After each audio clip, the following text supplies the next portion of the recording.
नमस्कार सब गोटा के। एखन चैत के महीना चल रहा है। हम एक चैतावर गबै छी। उम्मीद करै छी जे अहाँ सबके नीक लागत। में डसल नगिनिया हो रामा, चैत महीनमा अंगुली में डसल नगिनिया हो रामा, चैत महीनमा के मोरा आवत बैद बुलावत, के मोरा आवत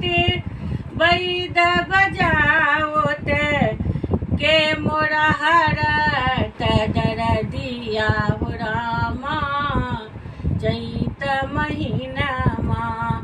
के मोरा हरत दरदिया हो रामा,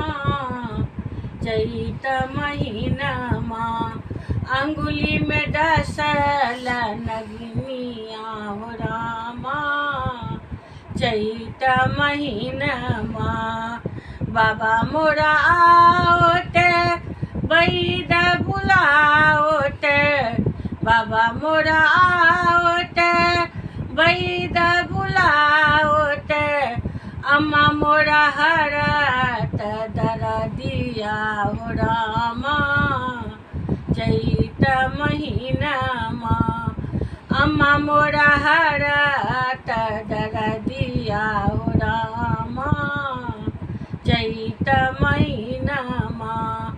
अंगुली में डसल नगिनिया हो रामा, चैत महीनमा नंदी मोरा आवत पलंगा ओछावत, नंदी मोरा आवत पलंगा ओछावत,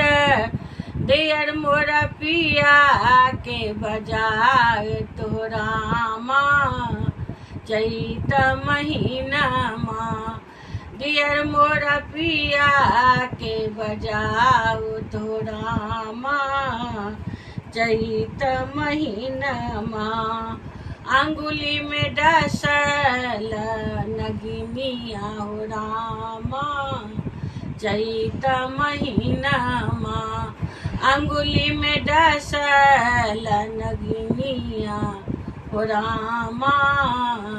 चैत महीनमा देबौर काग चूड़ा दही भोजन, देबौर काग